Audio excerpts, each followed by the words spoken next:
Roma pasal 12 ayat 9 dan 10. Hendaklah kasih itu jangan pura-pura. Jauhilah yang jahat dan lakukanlah yang baik. Hendaklah kamu saling mengasihi sebagai saudara dan saling mendahului dalam memberi hormat. Kekristenan identik dengan kasih. Kekristenan dengan kasih suatu kesatuan yang tidak terpisahkan.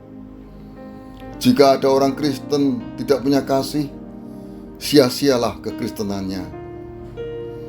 Mengapa kasih sangat penting bagi orang Kristen?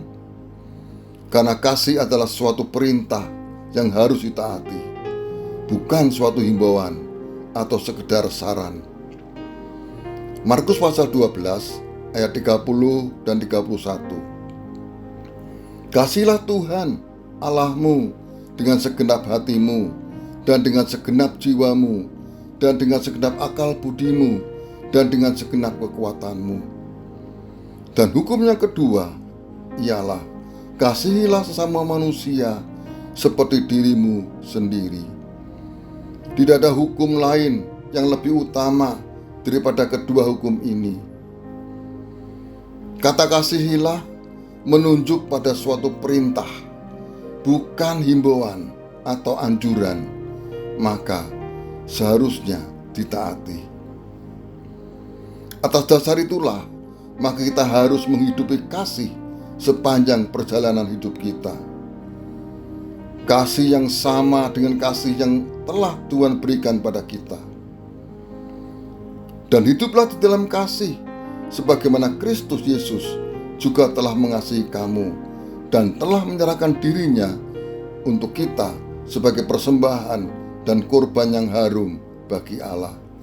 Efesus pasal 5 ayat 2. Saudara-saudara, kasih yang kita hidupi bukan kasih yang pura-pura atau dibuat-buat, tetapi kasih yang timbul dari hati dan tercermin dengan kerelaan untuk berkorban bagi orang lain. Kasih yang mendatangkan damai sejahtera dan kebaikan bagi banyak orang.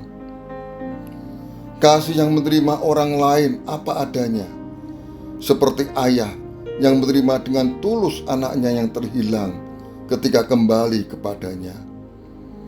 Lukas pasal 15 ayat 20. Maka bangkitlah ia dan pergi kepada bapaknya. Ketika ia masih jauh, ayahnya telah melihatnya, lalu tergeraklah hatinya oleh belas kasihan. Ayahnya itu berlari mendapatkan dia, lalu merangkul dan mencium dia. Kasih yang bisa berdoa dan memberkati orang yang menyakiti hati dan mendatangkan kesulitan.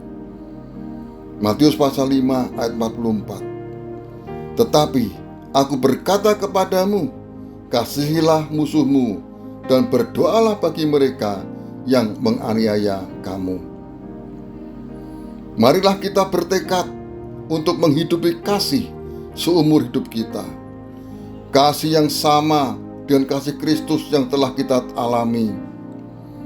Kasih yang bersedia berkorban dimulai di keluarga kita dan menyebar ke orang-orang sekitar kita dimanapun kita berada. Mari kita berdoa. Bapa Surgawi, kami rindu untuk menghidupi kasih yang Tuhan anugerahkan kepada kami. Beri kami kekuatan dan kemampuan untuk mengasihi Tuhan dengan segenap hati, segenap jiwa, dan segenap akal budi. Mampukan kami untuk mengasihi sesama seperti kami mengasihi diri kami sendiri. Kami mohon Roh Kudus menuntun langkah kami, agar kami senantiasa bisa mengasihi dengan kasih Allah. Terima kasih Tuhan. Dalam nama Tuhan Yesus kami berdoa. Amin. Selamat beraktivitas. Tuhan Yesus memberkati.